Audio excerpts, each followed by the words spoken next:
মানে 12টি রাশি, 9টা গ্রহ, 27টি নক্ষত্র। এদেরই বিভিন্ন জায়গায় বিভাজিত অবস্থায় আছেন। সেটা নিয়ে জ্যোতিষশাস্ত্রে বিভিন্ন জায়গায় অবস্থানের কারণে গ্রহ নক্ষত্রের অবস্থান, গ্রহদের অবস্থান, তাদের ট্রানজিটের উপর বিচার করে কিন্তু ফলাফল বিচার করা হয়। এই জিনিসটা প্রথমে আপনাদেরকে নোট রাখতে হবে যে দ্বাদশ রাশি, 9টি গ্রহ এবং 27টি নক্ষত্র, যেটা আমরা হরস্কোপে বা জন্মছকে কাজ করি। এই এবং প্রত্যেকটা গ্রহেরই আলাদা আলাদা একটা কারকতা আছে, আলাদা আলাদা চরিত্র আছে, তাদের তাদের নৈসর্গিক শুভ অশুভ গুণাগুণ আছে, যেটা পরবর্তীতে আপনার আলোচনায় জানবেন। এই বিষয়টা প্রথমে মাথায় নিয়ে নিন। দ্বাদশ রাশি, তাদের প্রত্যেকটা গৃহেরই একজন করে অধিপতি আছে, প্রত্যেক গৃহের একজন করে অধিপতি আছে, প্রত্যেকটা রাশিরই একজন করে অধিপতি আছে, সেটা মাথায় নিয়ে নিন। 27টি নক্ষত্রকে মাথায় নিয়ে নিন এবং 9টা গ্রহকে মাথায় নিয়ে নিন। এর মধ্যে 7টি গ্রহের যে মূল যে 7টি গ্রহ, সেই গ্রহদের ট্রানজিট প্লাস আপনার রাহু কেতুকে শ্যাডো গ্রহ বলা হয় বা ছায়া গ্রহ বলা হয়। তাদের কারণে যে গুণ নেই সেটা ব্যাখ্যা আপনারা পেয়েছেন ইতিমধ্যে। এই 7টি গ্রহের ভিতরেই এই রাহু কেতু সংযুক্ত করে আমরা 9টা গ্রহ বিবেচনা করি। এখন আমরা আছি যে হস্তরেখায় বা হাতের সাথে আমাদের জন্ম থেকে পার্থক্য থাকে। জ্যোতিষশাস্ত্র বিভিন্ন পদ্ধতিতে ফলাফল বিচার করে, তেমনি হাত একটা শাস্ত্রে পড়ে, সেটাকে বলা হয় সামুদ্রিক বিদ্যা। মানে দেহ থেকে মানুষের যে ফলাফল গুলা বিশ্লেষণ করা হয় তার প্রাইমারি পর্যায়টা হাত থেকে আসে। এখানে আবার দ্বাদশ রাশির অবস্থান আছে। তাহলে সেই দ্বাদশ রাশি কোথায় সেটা আমাদের জানা উচিত। আমরা যদি দেখি, আপনারা দেখেন, আমরা সবাই তর্জনী আঙ্গুল চিনি, তর্জনী আঙ্গুল চিনি তো সবাই? স্যার আপনার হাতটাকে প্রদর্শন করে দেখিয়ে দিন, তাহলে বুঝে যাবে। আচ্ছা ঠিক আছে, আপনার হাতে প্রদর্শন করে একবার 12টা রাশি দেখিয়ে দিন।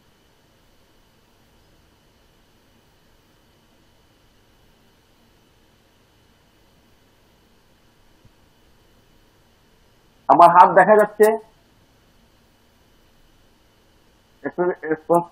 আমার হাতটা দেখা যাচ্ছে কিনা?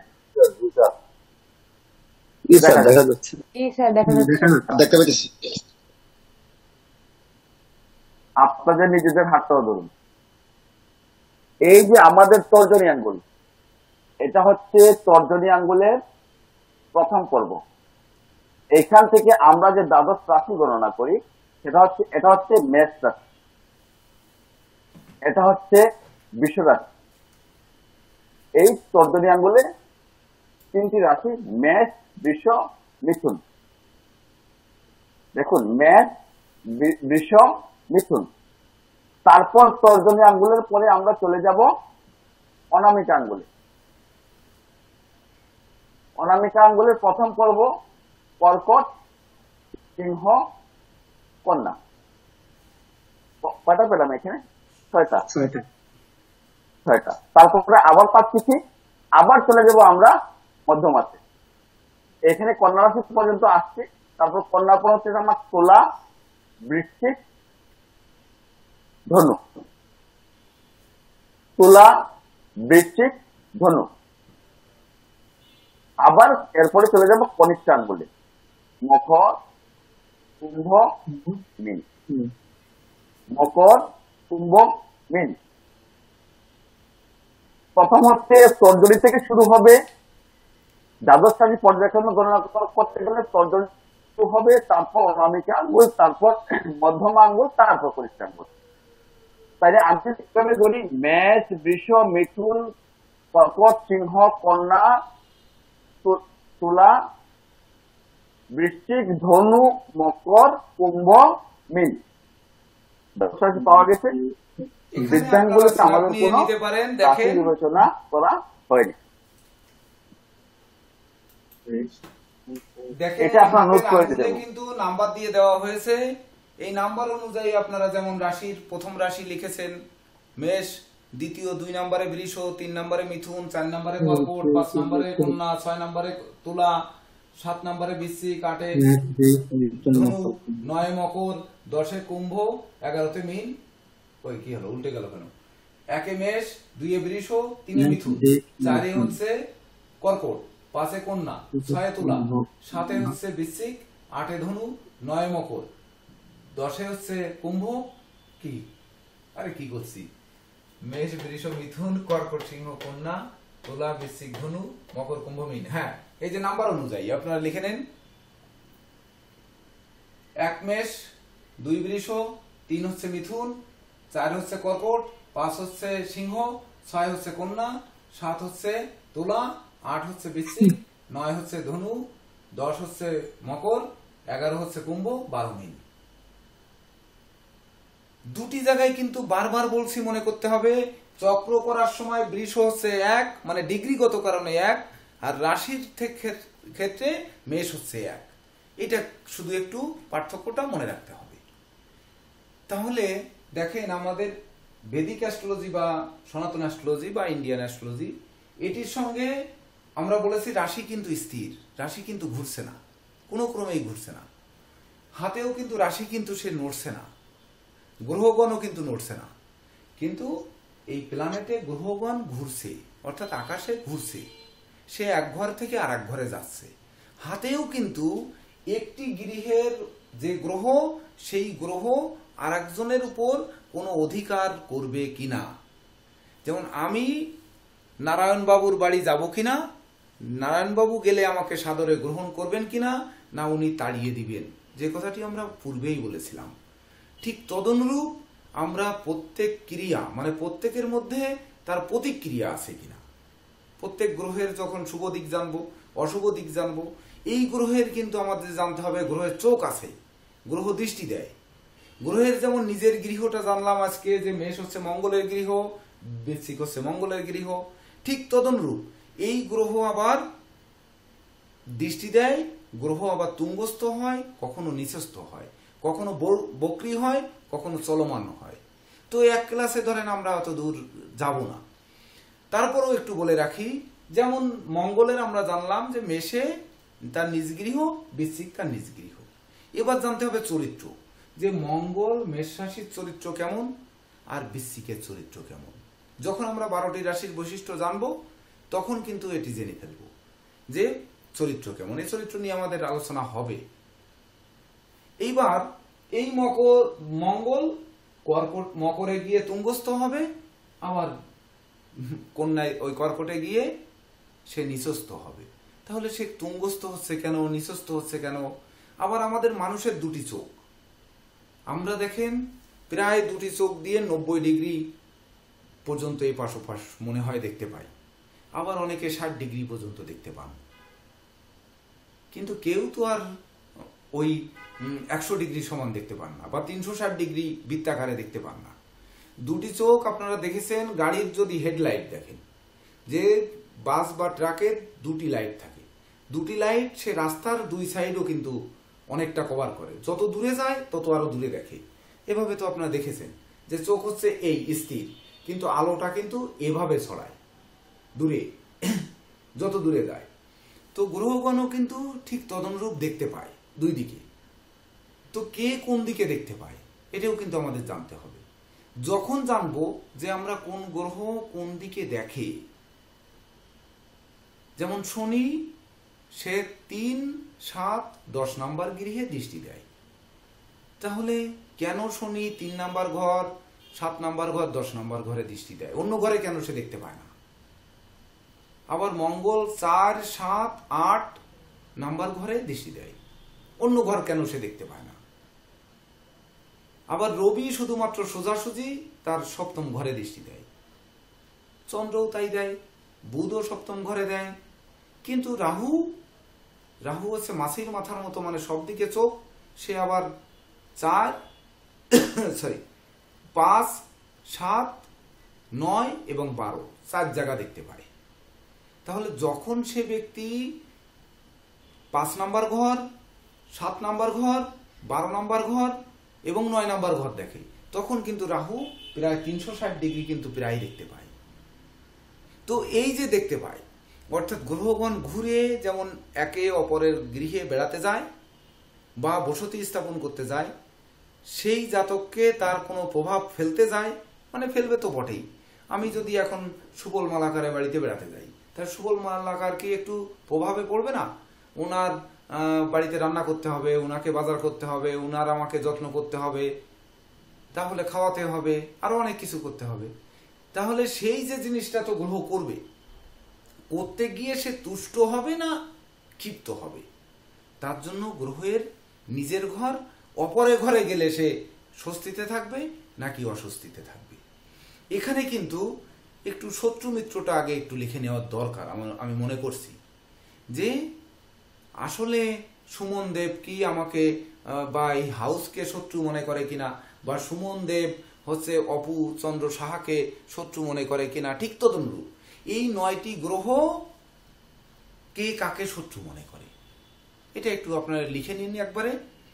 যে রবি শত্রু মনে করে শনি এবং শুক্রকে, 1 নাম্বার যেটা রবি, এই রবি গ্রহ শত্রু মনে করে হচ্ছে শনি এবং শুক্র, এই দুটি গ্রহকে, আর কাউকে সে শত্রু মনে করে না। এটা লিখিত নোট আকারে আপনাদের দিয়ে দেওয়া হবে, তারপরে একটু সংক্ষেপে লিখে নিন। এইবার 2 নাম্বার হচ্ছে চন্দ্র। চন্দ্র মূলত কাউকে শত্রু মনে করে না। স্যার রবি শত্রু মনে করে শনি এবং কাকে যেন বললেন? শুক্র।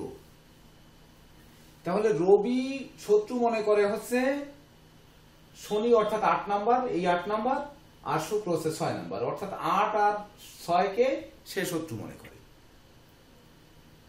এটা লিখিত দিয়ে দেব, তারপরেও আপনার চট জলদি একটু লিখে নিন। 2 নাম্বার হচ্ছে চন্দ্র। চন্দ্র কাউকেই শত্রু মনে করে না। তাহলে চন্দ্র যার, যে ব্যক্তি চন্দ্র, সে আমাদের নিশ্চয়ই সবাইকে নিমন্ত্রণ দিয়ে, আমরা যে 50 জন শিক্ষার্থী আছি, নিশ্চয়ই সবাইকে নিমন্ত্রণ দিয়ে খাওয়াবে, কারোর সঙ্গে শত্রুতা করবে না।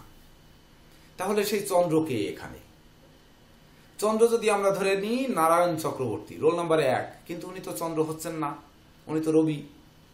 তাহলে রোল নাম্বার 2 কে, তিনি হচ্ছে আমাদের সবাইকে নিমন্ত্রণ করে খাওয়াবেন, কারণ উনি শত্রু মনে করেন না।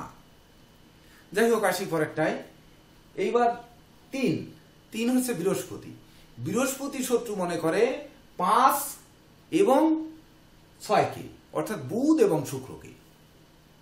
কেন তার সাথে এই শত্রুতার সৃষ্টি হওয়ার কারণ কি? কারণ নিয়ে আপনারা পরবর্তীতে জানবেন। এইবার বৃহস্পতির পরে আছে 4 সংখ্যা, অর্থাৎ রাহু। রাহু শত্রু মনে করে 1 অর্থাৎ রবি, 2 হচ্ছে চন্দ্র, আর 9 হচ্ছে মঙ্গল। তাহলে রাহু শত্রু মনে করে 1, 2, 9। দ্রুত সংখ্যাবে লিখে ফেলবেন, এই জন্য তো সংখ্যা দেওয়া, যে রবি চন্দ্র মঙ্গলকে রাহু শত্রু মনে করে। তাহলে 4 লিখবেন, ডাইনে লিখে দেবেন 1, 2, 9, হয়ে গেল। 4-এর পরে যখন 5 যাবেন বুধ, এই বুধ মাত্র একজনকে শত্রু মনে করে, সে হচ্ছে 2 কে, অর্থাৎ চন্দ্রকে। এটা একটু লিখে নেন। লেখার পরে এইবার বুধ লিখলেন, তারপরে কে থাকলো? শুক্র। শুক্র শুধুমাত্র শত্রু মনে করে 1 এবং 2 কে। তাহলে শুক্র রবি এবং চন্দ্রকে শত্রু মনে করে। তাহলে 6 লিখে ডাইনে যদি লিখে দেন 1 আর 2, তাও হয়ে যায়। অথবা শুক্র লিখে সু লিখে র 6, রবি চন্দ্রকে শত্রু মনে করে। এবার শনি, ওই না কেতু। হ্যাঁ বলেন। রবি 1 নাম্বার আসলো কিভাবে? এই যে 1 নম্বরে রবি লিখেছি, 2 নম্বরে চন্দ্র, 3 নম্বরে বৃহস্পতি, 4 নম্বরে রাহু, 5 নম্বরে বুধ, 6 নম্বরে শুক্র, 7 নম্বরে কেতু, 8 নম্বরে শনি, 9 নম্বরে মঙ্গল।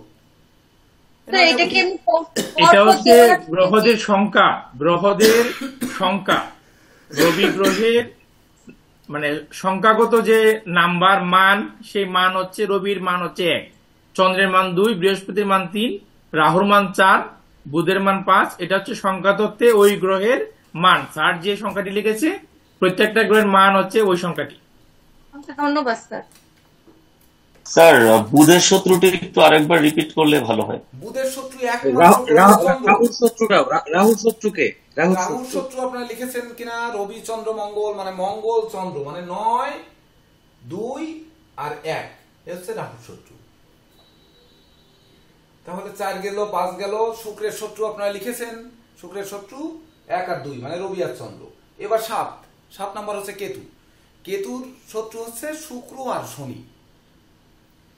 এই 1 আর 2 কেন, এই যেটি আপনারা প্রশ্ন করলেন, এই প্রশ্নের একটা উত্তর পাবেন হচ্ছে যে আপনাদের 1 থেকে 32 পর্যন্ত যে রোল নাম্বার নির্ধারণ করা হয়েছে, সেক্ষেত্রে অবশ্যই আপনাদের নামের নিউমারোলজি বিচার করে রোল নাম্বার নির্ণয় করা হয়েছে। এটা পরবর্তীতে আপনারা বুঝতে পারবেন যে রোল নাম্বার আপনাদের জন্য সাংঘর্ষিক কিনা। পরবর্তী 32 থেকে 49 পর্যন্ত যে রোল নাম্বার নির্ধারণ করা হয়েছে, সেটি তাও একটু ছাড় দিয়ে করা হয়েছে। আর বাকিটা আস্তে আস্তে ক্লাস করতে বুঝে যাবেন। হ্যাঁ, নীরজ স্যার কি বলছিলেন? একটা মিটিং হয়েছে স্যার, ওই যে শুক্রের শত্রুটা বৃহস্পতি ও শুক্রের শত্রু। মূলত রবি আর চন্দ্র শত্রু, বৃহস্পতিকে সে শত্রু মনে করে, তার জন্য ব্র্যাকেটে একটু বৃহস্পতি লিখে রাখেন, ব্র্যাকেটে। এইবার তারপরে কোনটা? কেতু বলছি মনে হয় নাকি? কেতু হচ্ছে শুক্র আর শনি, লিখেছেন এটা। এবার 8 নাম্বার মানে শনি। শনির শত্রু হচ্ছে ওই যে রাহুর যে শত্রু, একই শত্রু, অর্থাৎ রবি চন্দ্র মঙ্গল। রবি চন্দ্র মঙ্গল শনির শত্রু, সে শত্রু মনে করে। এইবার আপনারা কিন্তু এখানে বলবেন যে যার রোল নাম্বার 8, যার রোল নাম্বার 17, যার রোল নাম্বার 26, যার রোল নাম্বার হচ্ছে 35 আর যার রোল নাম্বার 44, তারা নিশ্চয়ই মনে করবেন যে এই তার সঙ্গে একের শত্রুতা, অর্থাৎ 8 নাম্বার রোল যার, তার সঙ্গে 1 নাম্বার রোলধারী তার শত্রুতা তৈরি হবে। এইবার রোল নাম্বার যারা 8 বা 17, তার সঙ্গে 2 এরও হতে পারে। আবার যার হচ্ছে 17 বা 26, যাকে একক সংখ্যায় 8 হয়, তার সঙ্গে কি হতে পারে যে 9, অর্থাৎ মঙ্গলের সঙ্গে শত্রুতা হতে পারে। এমনি কিন্তু চন্দ্র একমাত্র সবাইকে নিমন্ত্রণ দিয়ে খাওয়াবে, বাকি কোনো গ্রহ যে সবাইকে নিমন্ত্রণ দেবে এটি ভাবা কিন্তু দুষ্কর আছে, বা ভাবলে এটি অতি আশা করা হবে। অর্থাৎ সেটা দুরাশা হবে, আর দুরাশা আমাদের নরকে নেবে নাকি সেইখানে যে না খেয়ে ফিরে আসতে হবে, এটা যাই হোক তখনই সেই স্রষ্টা বলবেন বা সেই উপস্থিতি বলবেন। আর কেউ বাকি থাকলো? 9 বাকি আছে মঙ্গল। মঙ্গল শত্রু মনে করে একমাত্র গ্রহকে, সেটি হচ্ছে 5 অর্থাৎ বুধ। এবার যার রোল নাম্বার 9 আছে, যার হচ্ছে 18 আছে, যার 27 আছে, যার হচ্ছে 36 আছে, যার 45 আছে, তারা 5কে অর্থাৎ বুধকে, 14কে, 23কে, 32কে, 41কে এবং 50 নাম্বার রোল নাম্বারকে তারা শত্রু মনে করবে। কেন করবে এটি জ্যোতিষশাস্ত্র শিখতে শিখতে আপনারা বুঝে যাবেন কেন করছে, কেন আপনাকে নিমন্ত্রণ দিচ্ছে না, কেন আপনার সঙ্গে যোগাযোগ করছে না, কেন আপনার সঙ্গে ভালোবাসা দেখাচ্ছে না, কেন আপনাকে কোনো নোট দিয়ে সহযোগিতা করছে না। দেখুন, আজকের কৃতজ্ঞতা কাকে বলে? কৃতজ্ঞতা জানাতে গেলে আসলে কৃতজ্ঞতা জানানোর ভাষা আমার নেই। আর আমি এমনি একটু রূঢ় চরিত্রের মানুষ, আপনারা নিশ্চয়ই বলবেন, অবশ্যই ঘরে ঘরে বা নিজে নিজে বলা বলি করবেন যে স্যার আসলে তো রূঢ়। তো দেখুন, সনাতন অ্যাস্ট্রোলজিক্যাল কোচিং সেন্টার শিক্ষক নিয়োগ দিয়েছেন জে.কে. দেব, নীরজ কান্তি রয়, টিটু দাস এবং সুবীর মহন্ত। তো আমাদের টিটু দাস বাবু ত্রিপুরা থেকে, জয়ন্ত কুমার দেব অর্থাৎ জে.কে. দেব ব্রাহ্মণবাড়িয়া থেকে, নীরজ কান্তি রায় হচ্ছে সুনামগঞ্জ থেকে, আর সুবীর মহন্ত হচ্ছে কলকাতার মৌলভীবাজার স্যার, থেকে। হ্যাঁ, মৌলভীবাজার। তো এই যে যোগদান করেছেন, তাছাড়া আপনারা শিক্ষার্থীরা এক একজন এক এক জায়গা থেকে যোগদান করেছেন।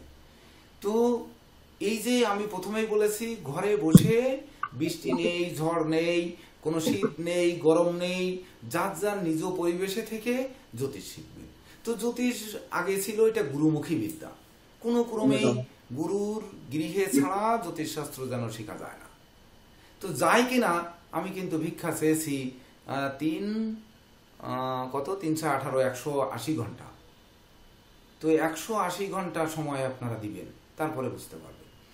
তো যে কথায় আসছি, আপনারা দেখে নেবেন যে ক্লাসে যে ক্লাসগুলোতে আমি থাকবো না আমি আশা করি যে আমার শূন্যতা শতভাগ পূর্ণ করবেন। যেমন ইতিপূর্বে আপনারা গ্রুপে একটু নজর দিয়ে দেখুন, আমাদের আগের ব্যাচের শিক্ষার্থী এবং বর্তমানে আজকে উনি Indian College of Astrology and অ্যাস্ট্রোনমিতে পরীক্ষা দিবেন 10টা থেকে 12টা এবং বিকাল 3টা থেকে 5টা। আগামীকালও পরীক্ষা দিবেন সকাল 10টা থেকে 12টা, 3টা থেকে 5টা। তিনি হচ্ছেন সুভাষ রায়, মঠবাড়িয়া, পিরোজপুর জেলায় বাড়ি। উনি দেখুন একটি সুন্দর নোট আপনাদের গ্রুপে দিয়ে দিয়েছেন, আপনারা দেখে নেবেন, ওটা প্রিন্ট দিয়ে নেবেন যে এই ক্লাসের জন্য আপনাদের কি নোটটি দরকার সেটি কিন্তু উনি আপনাদেরকে দিয়েছেন। আমরা কি দেব? আমরা কি গ্রুপে এখানে লিখবো? যেমন অনেকে অনেক কিছু লিখতে আমি দেখেছি, যদিও সেগুলো আমি আলোচনায় যেতে চাই না। তো আমরা যেন গ্রুপে সংযত হই। কি সংযত? যে আমরা যেন একজনের বিদ্যাকে আদায় করে নিই। উনি এত সুন্দর একটি নোট দিলেন, পরীক্ষার জন্য এত ব্যস্ত, আমাদের কৃতজ্ঞতা জানানোর জন্য ওনাকে একটু ধন্যবাদ, বা ওনার সঙ্গে একটু যোগাযোগ করা, ওনার সঙ্গে ধরেন এর পরবর্তীতে কি পাওয়া যায়, স্যার যদি নিয়মিতভাবে আমাদের একটু সহযোগিতা করেন, এইগুলো হচ্ছে আমাদের জ্যোতিষশাস্ত্রের অঙ্গ। যেটি ওই শত্রু এবং মিত্র কখনো, বিশেষ করে ওই যে বললাম যে মঙ্গল তার শত্রু বুধ, তাহলে মঙ্গলের সঙ্গে অর্থাৎ যার রোল নাম্বার 9, 18, 27, 36, 45 এই রোল নাম্বারধারীদের 5, 14, 23, 32, 41 এবং 50 ইনাদের সঙ্গে শত্রুতা হতে পারে বা হবে, এটা গ্রহগত শত্রু। আমরা কি পারি না সেই শত্রুতাকে মিত্রতায় রূপান্তর করতে? আমরা কি পারি না তাদেরকে বুকে আগলে ধরতে? একটু মুখের কথা দিয়ে যদি আগলে রাখতে পারি, তাহলে আমাদের এই স্যাররা, সনাতন অ্যাস্ট্রোলজিক্যাল কোচিং সেন্টারের স্যারেরা দেখবেন আপনাদের অবশ্যই অবশ্যই আশা পূর্ণ করবেন। তো যাই হোক, এটি হচ্ছে গেল আমাদের শত্রু এবং মিত্র। বিশেষ করে কার সঙ্গে শত্রু এটা শুধু আমরা জানলাম, এই শত্রুর সঙ্গে আবার কার সঙ্গে মিত্র হবে, সম হবে, এগুলোও কিন্তু আপনারা ধারাবাহিকভাবে থাকবে। স্যার বৃহস্পতি কাকে কাকে শত্রু মনে করে? বুধ আর শুক্র।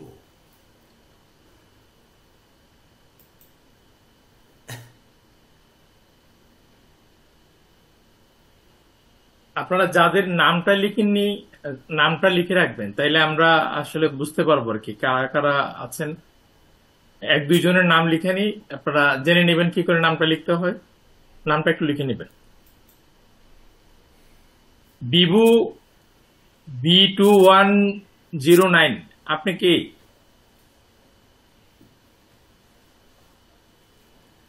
এবার আরেকটা জিনিস হচ্ছে, আপনারা একটু অনুধাবন করবেন। কি অনুধাবন করবেন? ওই যে অনুধাবন করতে বললাম যে রাশি স্থির, গ্রহগণ ঘূর্ণায়মান। তাহলে গ্রহগণ যখন ঘুরছে, তাহলে রাহু কেতু হচ্ছে ক্লক ওয়াইজ ঘুরছে, আর বাকি গ্রহ এন্টি ক্লক ওয়াইজ ঘুরছে। তাহলে এই যে ঘুরছে, হাতের গ্রহগণ কিভাবে ক্রিয়া করছে, ওই যেমন বুঝলেন আপনারা শত্রু কিভাবে হচ্ছে, যে এই গ্রহগণ বা এই তারিখে জন্মগ্রহণকারী জাতক জাতিকা কিন্তু শত্রু হয়ে যাবে। তো একক সংখ্যার জন্য আপনাদের বাসায় বসে প্রথম ক্লাসে নোট করার জন্য এই সঙ্গে আরেকটা জিনিস লিখে নিন। ইংরেজি বর্ণমালার A থেকে Z পর্যন্ত অক্ষরগুলো লিখে ফেলেন।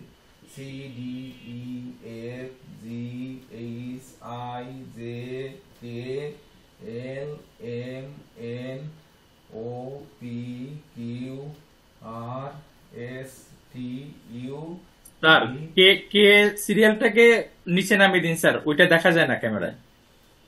হ্যাঁ, কোনটা? কে কে এবং ইউ, এই দুইটা, মানে এই দুইটাকে, ইউটাকে বির আগে দিয়ে দিন স্যার, তাহলে দেখা যাবে। হ্যাঁ, এবার দেখা যাবে। দেখেন,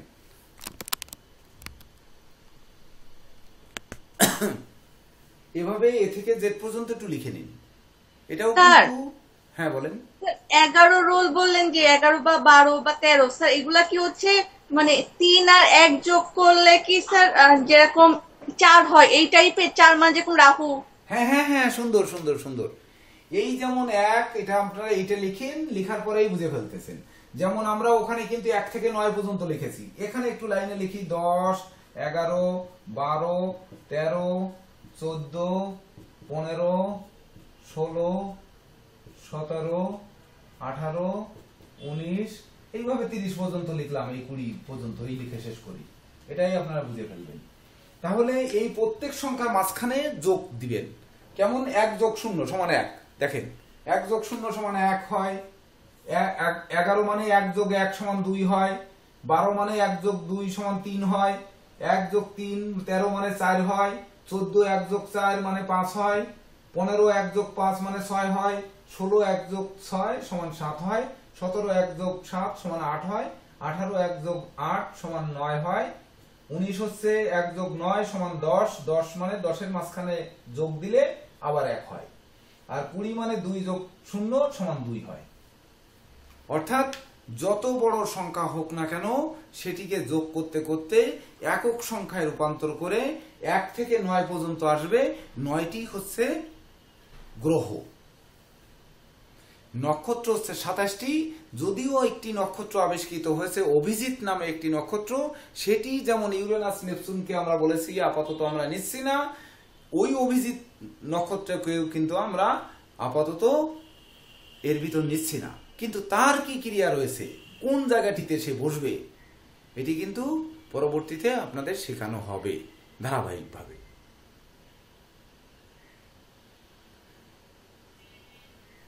স্যার লিখার নিচের অংশটা দেখা যাচ্ছে না স্যার। হ্যাঁ, নিচের সংখ্যাগুলো দেখা যাচ্ছে না স্যার। হ্যাঁ এই যে, হ্যাঁ স্যার এখন দেখা যাচ্ছে স্যার। হ্যাঁ হ্যাঁ। এবার নীরজ স্যার আপনি এ থেকে জেড পর্যন্ত মানটা লিখিয়ে দিন। ঠিক আছে। হ্যাঁ, সবাই কি অ্যালফাবেট গুলা লিখছেন? যদি লিখে থাকেন তাহলে ওই আমি বলবো পাশে ওই নাম্বারটা লিখে ফেলবেন। এর পাশে লেখুন 1, বির পাশে লেখুন 2, সির পাশে লেখুন 3। এরকম করে 9 পর্যন্ত যাব, তাই তো? না না, এরকম করে 9 পর্যন্ত যাবেন না, আমি বলি আপনি সি পর্যন্ত লিখেন। ডি লেখেন 4, ই লেখেন 5, এফ লেখেন 8, জি লেখেন 3, এফ কত নম্বর? এফটা লিখেন 8, জি লেখেন 3, এইচ লেখেন 5, জি লেখেন 3, স্যার 3? হ্যাঁ 3, H 5, I 1, J 1, K 2, L 3, M 4, N 5, O 7, P 8। Sir পিটা কত বলছেন? P লেখেন 8,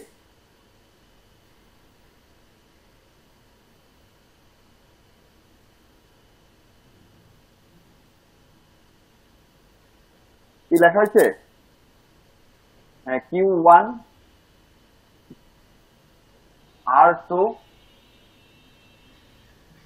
S3, S3, হ্যাঁ, T হচ্ছে 4, Q লেখেন 6, V লেখেন 6, W 6,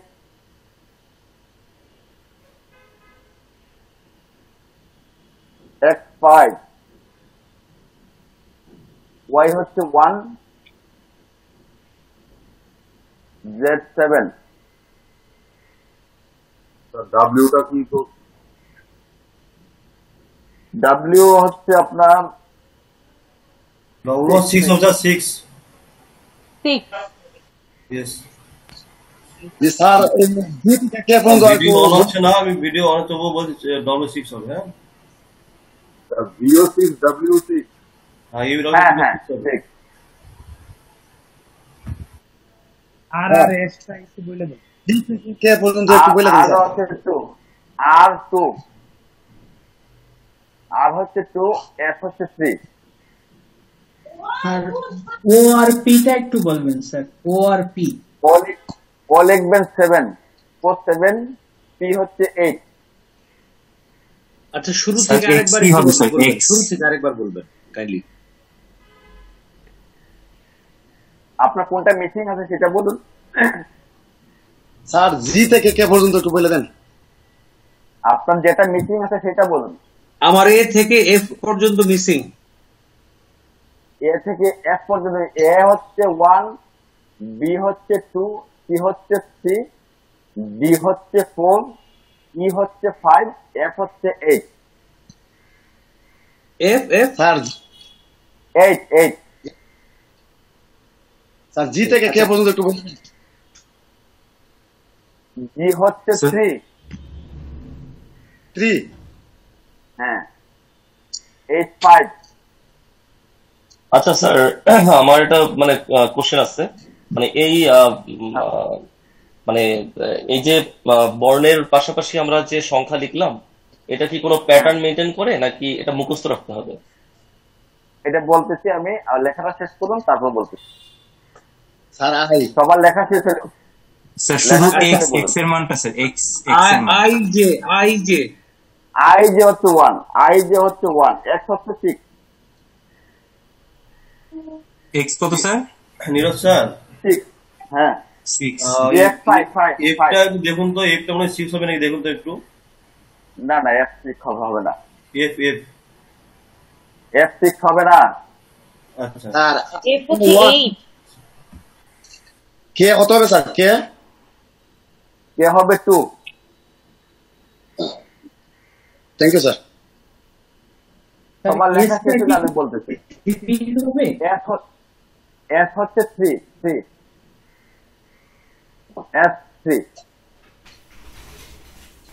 এফ Yes. 8 না, এফ এফ এফ 8, 8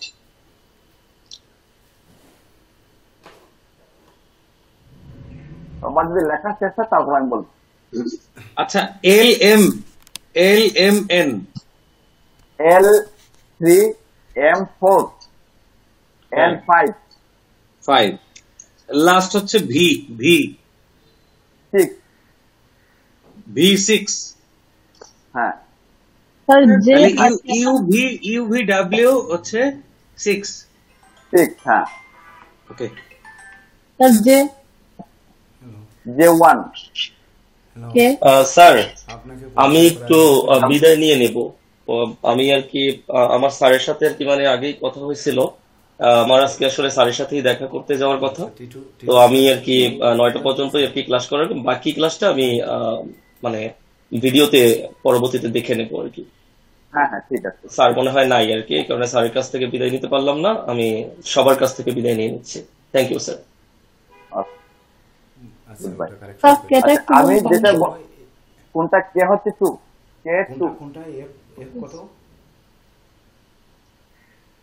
হ্যাঁ হ্যাঁ, এখানে যে পদ্ধতিটি নিউমারোলজির যে পদ্ধতি অ্যালফাবেটের যে মার্কিংটা করা হয়েছে সেটা হচ্ছে কেলডিয়ান পদ্ধতি, বা কেলডিয়ান বলে অনেকে, সেই কেলডিয়ান বলে, কেউ কেলাডিয়ানও বলে। মোটামুটি হচ্ছে নিউমারোলজিতে প্রথম যে সংখ্যাগুলো আছে হেব্রিক পদ্ধতি, সেই হেব্রিক পদ্ধতিকে মডিফাই করেন পিথাগোরাস।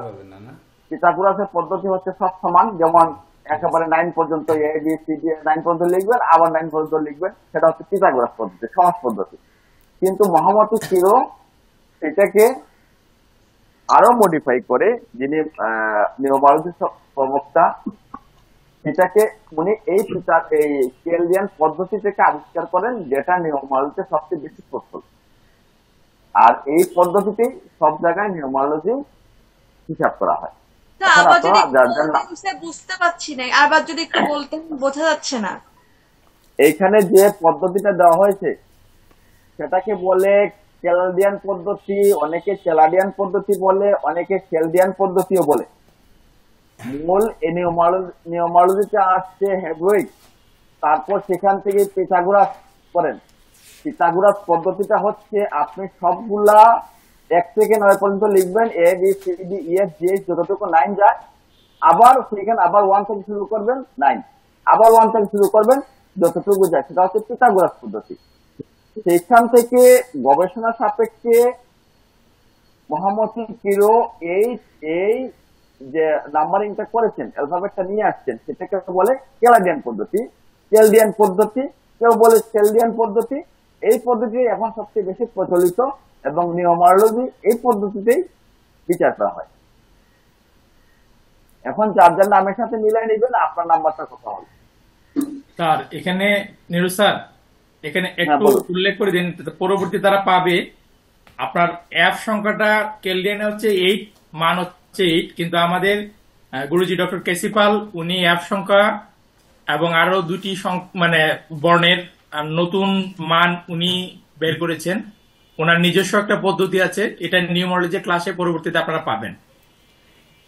দেখুন আমি একটু কথা বলি, আমি একটু বলে যাই এখানে। আপনাদের গ্রুপে দেখুন হেব্রাইক পদ্ধতি, পিথাগোরিয়ান পদ্ধতি এবং নাম সংখ্যার সর্বশেষ তত্ত্ব, এবং আমি যেটি আমার রচিত বইটি আপনারা পাননি, বইটি নেই, এই যে পুনরায় প্রিন্ট হয়ে আপনাদের কাছে যাবে। এটি সংখ্যা জ্যোতিষ ও মাসফল বিচারের একটি বই। তো এটিও আপনাদের দেওয়া হবে। তো এই বইটা এখন সংগ্রহে নেই। তো এটির পদ্ধতি, সকল পদ্ধতিগুলো গ্রুপে দেওয়া হয়েছে। তাছাড়া দেখুন আজকে ক্লাসে সব থেকে সহযোগিতা করেছেন, দেখুন হাতের ছবি এঁকে আপনারা যার যার জায়গায় দেখে নিন যে নোট পাঠিয়ে দিয়েছেন। এভাবে একে অপরকে আমরা সহযোগিতা করব। সহযোগিতা করলে দেখা যাচ্ছে আমরা এগুলোও কিন্তু পেয়ে যাব। দেখেন হাতের গ্রহগণ দিয়েছেন সুদীপ্ত সাহা। তারপর সুদীপ্ত সাহা হচ্ছে গ্রহের নৈসর্গিক যে শত্রু মিত্র সম, এগুলো কিন্তু দিয়েছেন। তো ক্লাস অনুযায়ী এভাবে নোট আপনারা পাবেন। আপনাদের স্যাররাও সর্বদা এগুলো দেওয়ার জন্য প্রস্তুত থাকবে। একসঙ্গে দিলে ধরেন সর্বোচ্চ নোট হবে আপনাদের হয়তো 50টা পৃষ্ঠা, তার বেশি না। তো এটি একসঙ্গে হলে আপনাদের আসলে একটা মানে ঘুরপাক খেয়ে যাবে। তার জন্য রেগুলার যে ক্লাস, রেগুলার যে পড়াশোনা সেটি দিয়ে দেওয়া হবে। আমরা আগেই বলেছি যে আমাদের ক্ষেত্রে, এই জ্যোতিষ শিক্ষার ক্ষেত্রে বই পুস্তক বা গাদা বই পুস্তক লাগবে না। শুধু একটু যদি আপনারা মনোযোগী হন বা এই ক্লাসটা যদি নোট করেন বা এই ক্লাসটা যদি আপনারা পুনরায় এটা শোনার ব্যবস্থা যেহেতু আপনাদের রয়েছে, যদি শুনে নিতে পারেন, তাহলে আপনারা এটি কিন্তু পেয়ে যাবেন। আমরা চাইবো যে আমাদের সময় 3 ঘন্টা, তো 3 ঘন্টা কিন্তু কম নয়। অনেকে বলেছেন যে আমরা 5-10 মিনিট কি মাঝখানে বিরতি দিব কিনা। আসলে বিরতি এইভাবে কিন্তু দেওয়া সম্ভব নয়। আমাদের ক্লাস অতীতেও 3 ঘন্টা একটানা চলেছে, এখনো তাই চলবে। যদি কারো বিরতি লাগে সেক্ষেত্রে ধরেন বিরতি নেবেন। আপনারা এখানে টাইম লক্ষ্য করবেন যে ক্লাস কত টাইম পর্যন্ত হয়েছে। যেখানে যে সময়টুকু আপনারা বিরতি নিয়েছেন এটা বলার দরকার নেই, আপনারা ওই বিরতি নেবেন, ওই জায়গা থেকে রেকর্ডিং দেখে নেবেন। তাহলে কি হবে, আপনাদের ওই ক্লাসটা আর মার যাচ্ছে না, ওই ক্লাসটা পরিপূর্ণ দেখা লাগছে না, ওই জায়গা থেকে দেখে নিতে পারবেন। আর যারা ক্লাসে উপস্থিত থাকবেন না তারা দেখা যাচ্ছে ওই যে ভিডিওটা থাকবে ওই ভিডিওটা পুরোপুরি দেখে নিলে ধারাবাহিকভাবে আপনাদের সিলেবাসও দিয়ে দেওয়া হবে। ধারাবাহিকভাবে আপনারা কিভাবে 60টি ক্লাস পাবেন এটির সিলেবাসও দিয়ে দেওয়া হবে। আমরা 2-3টি ক্লাসের পরেই কিন্তু আমরা সিলেবাসটা হস্তান্তর করব। এই গ্রুপেই দিব, প্রত্যেকে প্রিন্ট দিয়ে নেবেন। দেখুন আমাদের আরেকজন স্যারও যোগদান করেছেন, যদিও নেটের কারণে উনি ওনার ভিডিও অন করতে পারছেন না। তিনি হচ্ছেন, আমি বলেছি, সুবীর মহন্ত। তো আমি বলেছি যে আমার শূন্যতা আপনারা কিন্তু পাবেন। তো সেইভাবে সহজভাবে আপনারা যে ধরেন নিউমারোলজির একটা পদ্ধতি আমাদের নীরজ স্যার মান বলেছেন, এখানে আরেকটি পদ্ধতি রয়েছে। যেহেতু হেব্রাইক আর পিথাগোরাস হচ্ছে এই সংখ্যাতত্ত্বের প্রবর্তক, পরবর্তীতে এই সংখ্যাকে নিয়ে কিরো, বেনহাম, সেন্ট জর্মেইন, ইন্দ্রা এগুলোকে ভিন্ন ভিন্নভাবে বিচার বিশ্লেষণ করেছেন। তার ভিতর থেকে আমি আবার নতুন করে একটু ধৃষ্টতা দেখিয়েছি। তো এটি কোনটি মানবেন আর কোনটিকে আপনারা গ্রহণ করবেন সেটি যখন আপনারা ধাপে ধাপে ক্লাস করবেন, নিউমারোলজির 1 থেকে 9 পর্যন্ত 9টি গ্রহের 9টি সংখ্যা নিয়ে 9টি ক্লাস হবে, তখন আপনারা কিন্তু এই ধারাবাহিকভাবে সকল পদ্ধতি জেনে যাবেন। তো একটি বিষয় বিশেষ করে না বললে নয়, আপনাদের কাছে মানে করজোড়ে প্রার্থনা করে বলছি আজ যেহেতু আমাদের Indian College of Astrology and অ্যাস্ট্রোনমির পরীক্ষা আছে, আপনারা জানেন আমাদের আগের ব্যাচের শিক্ষার্থীরা পরীক্ষা দেবেন। তো ওই পরীক্ষার ব্যস্ততার জন্য আমি এখন থেকে আমি থাকছি না। তো আশা করব যে আজকের ক্লাসের শূন্যতা আমাদের নীরজ স্যার এবং জেকে দেব স্যার ইন্দ্রাই পূর্ণ করবেন। আপনারা যাচাই করে দেখুন যে এই 60টি ক্লাসের হয়তো 10 থেকে 12টি ক্লাসে আমি থাকবো না, আর বাকি 48টা ক্লাসে আমি থাকবো। আপনারা মনে করবেন না যে আমি হয়তো আজকেই ফাঁকি দিচ্ছি, এইরকম হয়তো রেগুলারই মনে হয় ফাঁকি দিব না। এটা অতীতের রেকর্ডিং, আপনারা যারা ফেসবুক গ্রুপে যুক্ত হয়েছেন দেখলে বুঝতে পারবেন, হ্যাঁ আমি ছিলাম এবং থাকার সর্বদা চেষ্টা করি। তো আমাকে চলে যেতে হচ্ছে এই ক্লাসের। এখন বিশেষ করে আপনারা এই গ্রহের, আমাদের জেকে দেব স্যার গ্রহের বিশেষ করে তার অবস্থান, দুটি ঘরের যে সে কেন এই ঘরে থাকে, কোন ঘরে সে তৃপ্তি বোধ করে, বা ধরেন কোন ঘরে শত্রু মনে করে, কেন শত্রু মনে করে, এই বিষয়গুলো নিয়ে আপনারা এই ক্লাস সম্পর্কিত শর্টকাট মানে সংক্ষিপ্ত, একসঙ্গে যদি বেশি চাপ হয় তাহলে আপনারা এই শিখার আগ্রহটা কমে যাবে।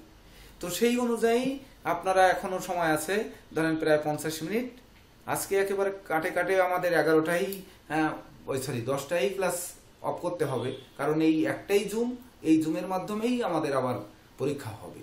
তো সেহেতু জেকে দেব স্যার এবং নীরজ স্যারের প্রতি দৃষ্টি আকর্ষণ করছি, আপনারা ঠিক 10টা বাজার অন্তত 1-2 মিনিট আগে ক্লাস সমাপ্ত করবেন। তো সেই অনুযায়ী আপনারা যা যা আপনাদের প্রশ্ন থাকে এবং স্যাররা বলার পরে আপনাদের 20 মিনিট, শেষের 20 মিনিট সময় দিবে, সেই 20 মিনিটে আপনারা এই ক্লাস সম্পর্কিত যাবতীয় প্রশ্ন আপনারা করে নেবেন। তো আমি একটু লিভ নিচ্ছি। সবাই সুস্থতা, সুন্দর জীবন, জ্যোতিষ জীবনে আপনাদের আলোকিত ভবিষ্যৎ নিয়ে প্রত্যাশা করে আমি এখান থেকে আজকের মতো আর কি বিদায় নিচ্ছি। শুভ নমস্কার, সবাই ভালো থাকুন, সুস্থ সুন্দর থাকুন। নমস্কার স্যার।